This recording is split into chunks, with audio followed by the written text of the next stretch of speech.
Okay, here with Chico State head coach Cody Hein and seniors Olivia Mediano and Anna Batosh. Coach, opening statement. Yeah, it was a good match. It was a well played match, and we came out with good energy and executed some of the things we wanted to. I thought we just showed a fighting spirit throughout the match. I thought we had a bunch of girls going after it, and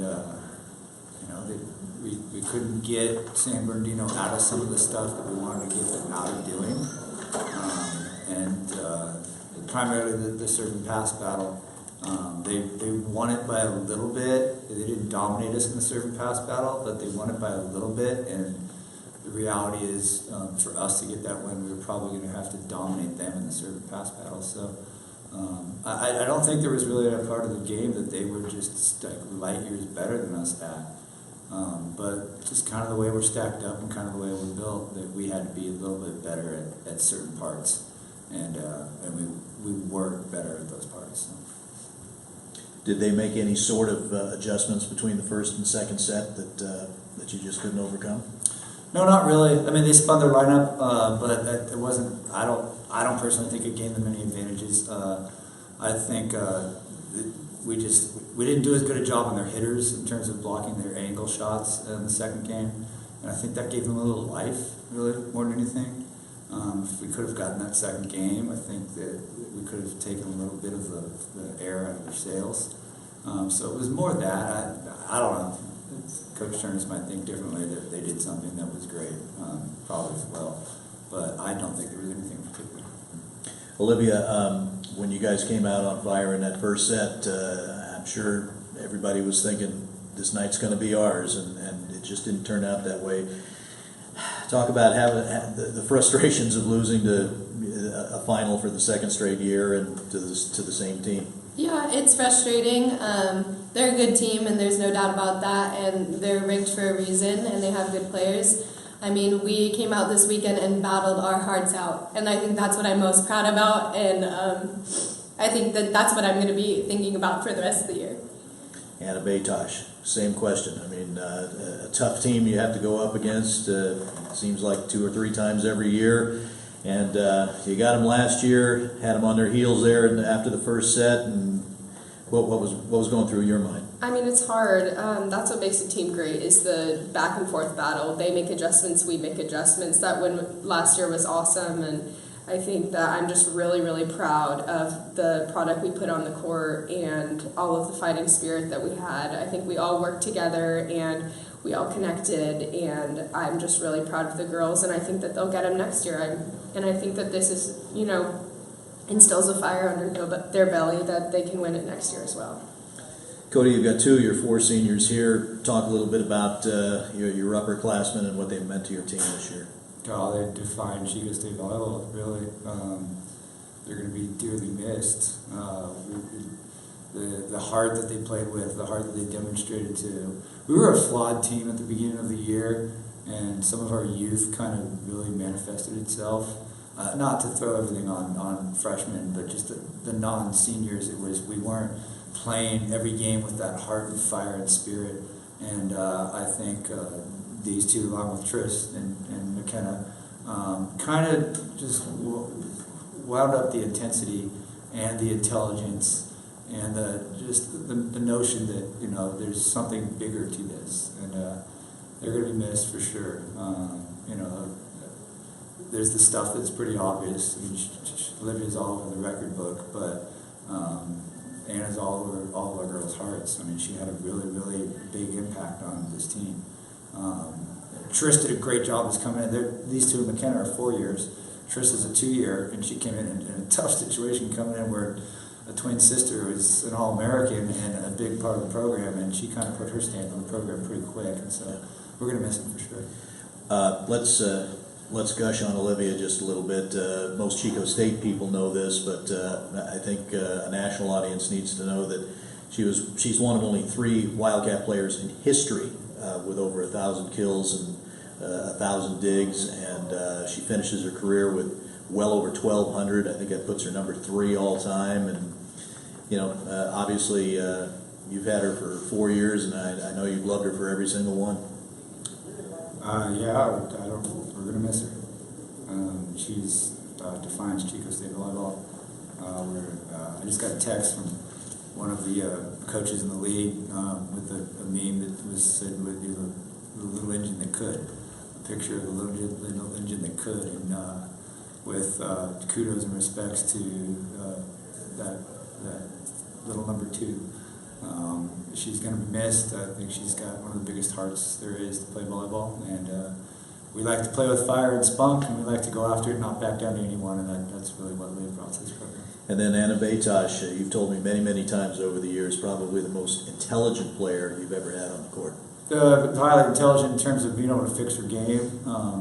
I'll take kind of personal responsibility for the early part of her career. I don't think I developed her very well in terms of finding the right spot for her.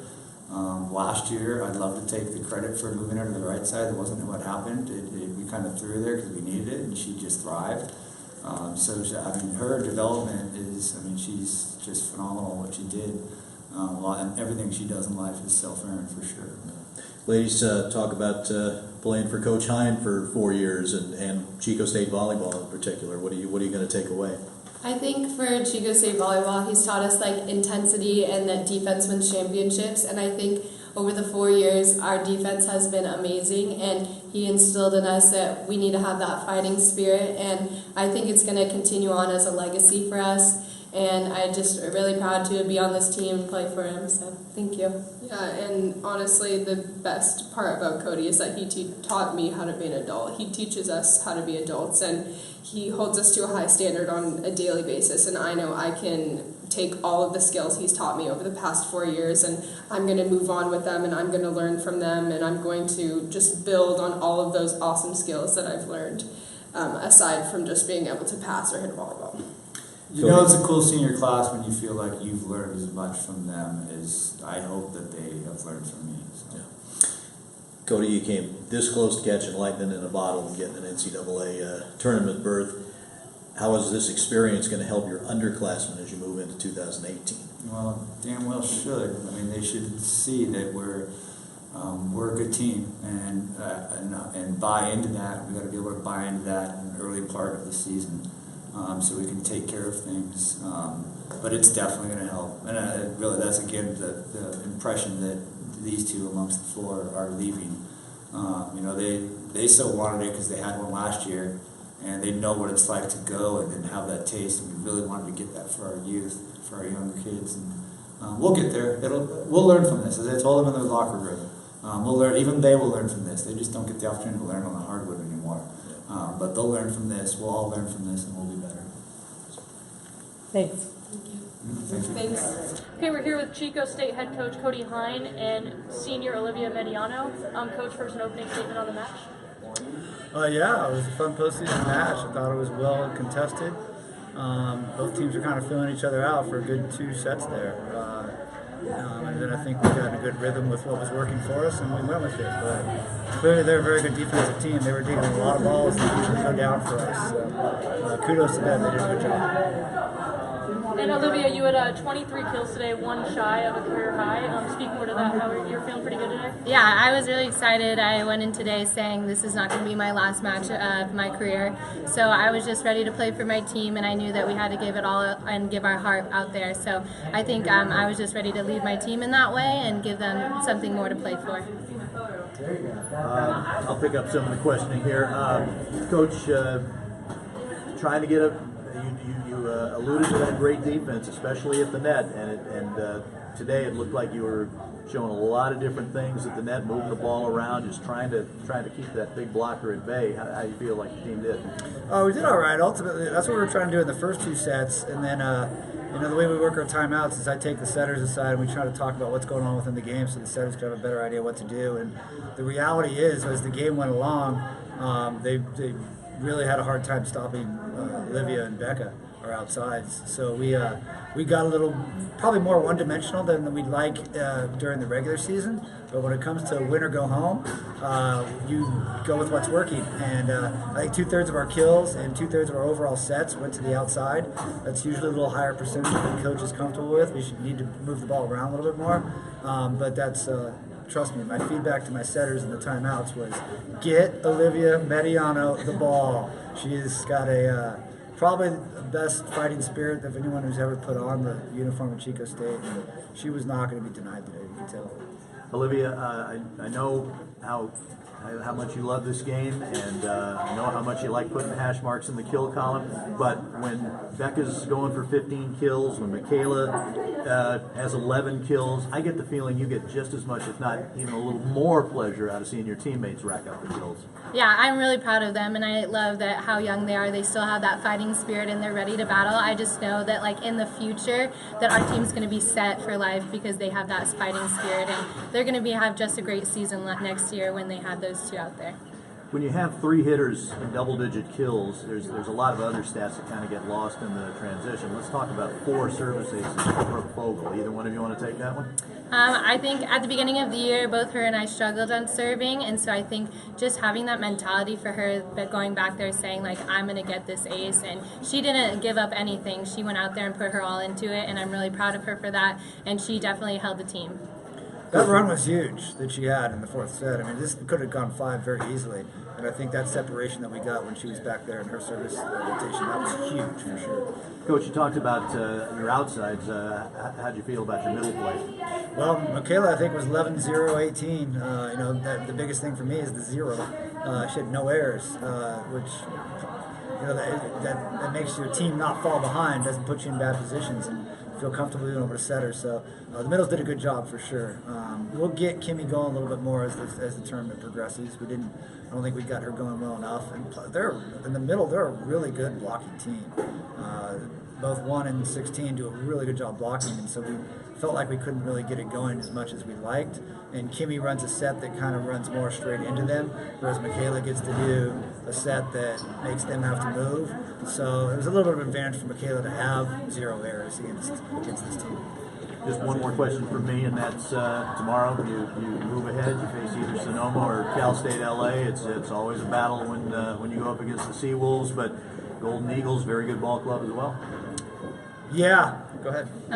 I'm just ready. I'm excited. They're both really good teams, and I think it's going to be a great battle today. So I'm anxious to see who we're going to get to play. And no matter what, every game in this tournament is going to be a battle, whether who's playing out there. So I think everyone's just going to go out there, play, and fight hard. So I'm excited.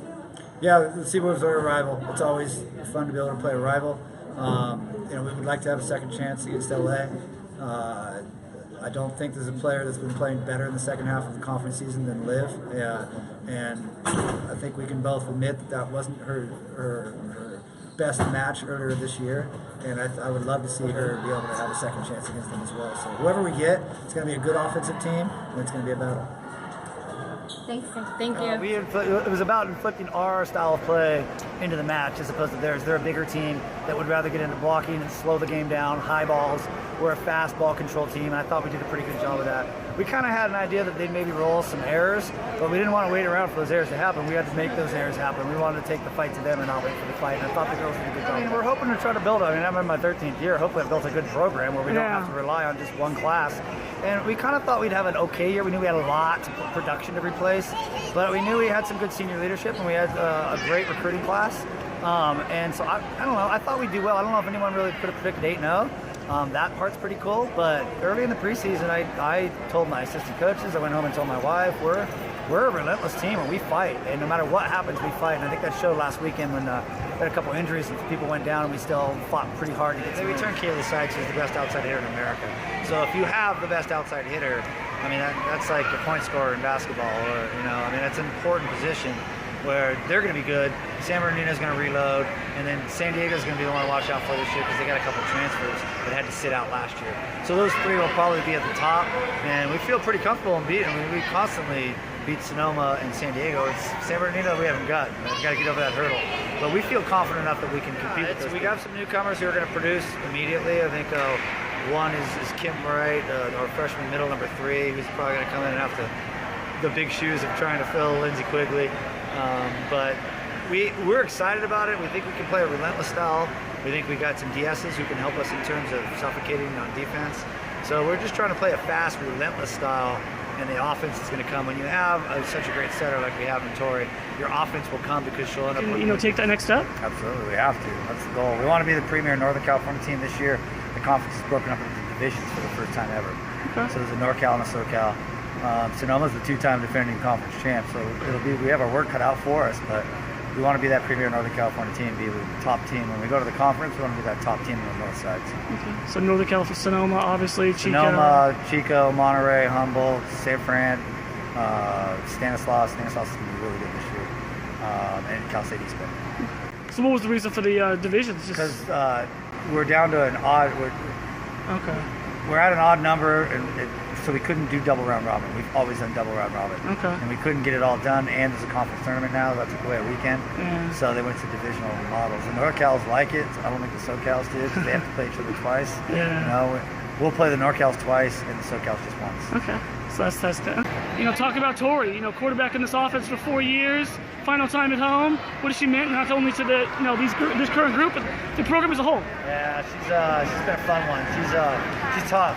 She's really mentally tough. She came from a tough high school and club program, and so she's been a joy to coach for 4 years in terms of I haven't really had to tailor anything back for her. I could do pretty much whatever we needed to. She was physically talented enough, and also I didn't have to worry about anything with the psyche in terms of how we were going to grow her. Do we need to wait till a sophomore or junior year to do this? We could do whatever with her. She was tough, and she proved it from the first match until her last match.